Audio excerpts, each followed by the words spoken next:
What's up, everybody? You tapped into the Purple Pocket Podcast, and it's your boy R.A.P. You know what I'm saying? What's up, everybody, man? Appreciate y'all tapping in, man. This is going to be a sequence that I'm going to do. This is going to be called Backtrack players, right? These are going to be players that I feel like are going to take a step back from last year. Even if they didn't perform that well last year, I just think they're going to keep falling deeper and deeper into that rabbit hole, and we're going to want to get rid of them as Vikings fans.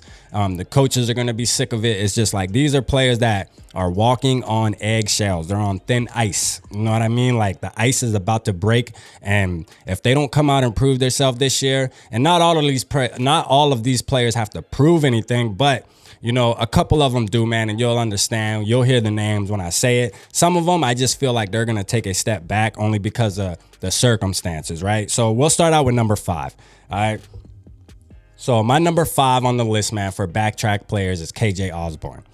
This is why I feel like KJ Osborne is a backtrack player. The way the offense is going to run, right? Don't get me wrong.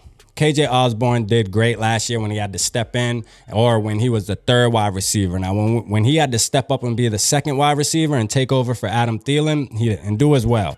You know, I don't know if it was the pressure. He just couldn't, beat their second cornerback or whatever, but it is what it is, man. He's good enough, right? He can be a good player. But I just think this year with how the offense is going to run, Irv Smith is going to be more involved. Then you got Dalvin Cook that's going to be more involved. I just don't think the opportunities are going to be there for him to have a better statistical year.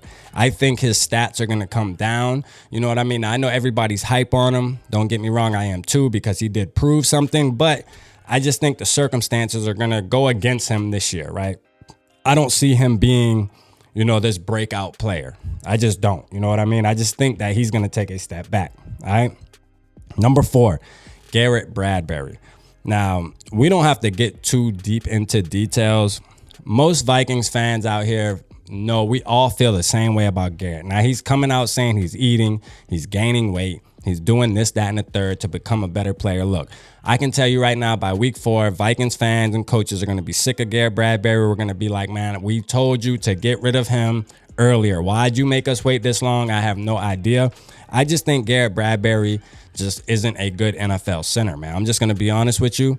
I just don't think he can be good, man, like honestly. And that's just the blunt truth. You know what I mean? I think he's going to be getting traded or released off the team after this year, man. It's over with. You know what I mean? So and he is considered a backtrack player, all right? Because Lord knows, we need insurance on Kirk Cousins, and Garrett Bradbury is the worst insurance ever. You know what I mean? Like, he's the type of insurance you get in a wreck, you try to call them, they don't even pick up the phone. You know what I mean? That's the type of insurance he is. All right. Number 3, Patrick Peterson. Now, Patrick Peterson is a veteran.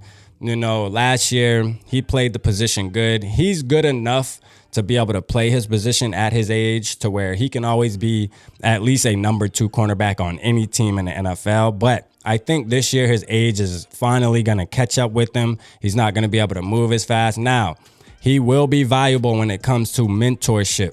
So it's good to have him on the team. But I think after a couple weeks, maybe by midseason, we're going to be asking for bringing in the young guys. We're going to be like, Andrew Booth Jr., where you at? Come on, man. We need to sit Pat Pete down. He's getting burnt too much.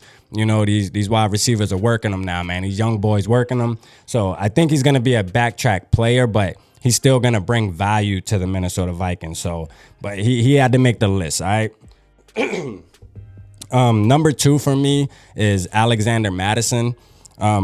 Again, this is going to be just because of the circumstances. I think Alexander Madison just isn't going to get as much opportunities. We're going to be more of a pass-heavy offense. And I think Kene Nwangu is a better catcher of the football than Alexander. Alexander is a power back, all right? And I just feel like Kene is going to come in, slide in, and prove that, hey, he fits better for the offensive scheme. I mean, sometimes it happens like that. The way the offense runs, some players just fit better. And I think Kene is going to be that guy that's going to fit better than Alexander. But the good thing is Alexander is a good running back. I'm not taking that away from him. He's a good running back. But I think statistically, he's going to take a back step. And he'll be able to hit the market and go to a team and possibly be their RB1. And I hope he does, man, because I love Alexander Madison, man.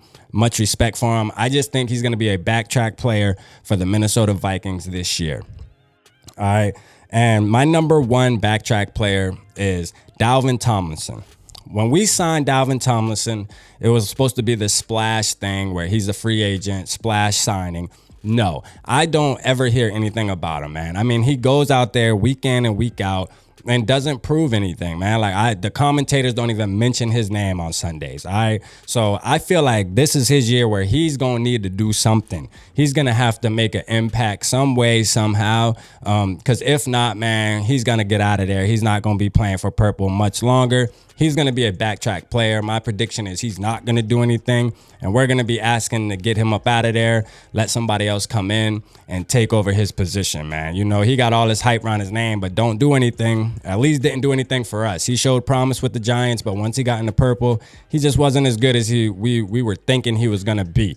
You know, he just doesn't make that impact as he needs to make. So he's my number one backtrack player. All right, so we'll go through this list again. I got number one, Dalvin Tomlinson. Number two, Alexander Madison. Number three, Patrick Peterson.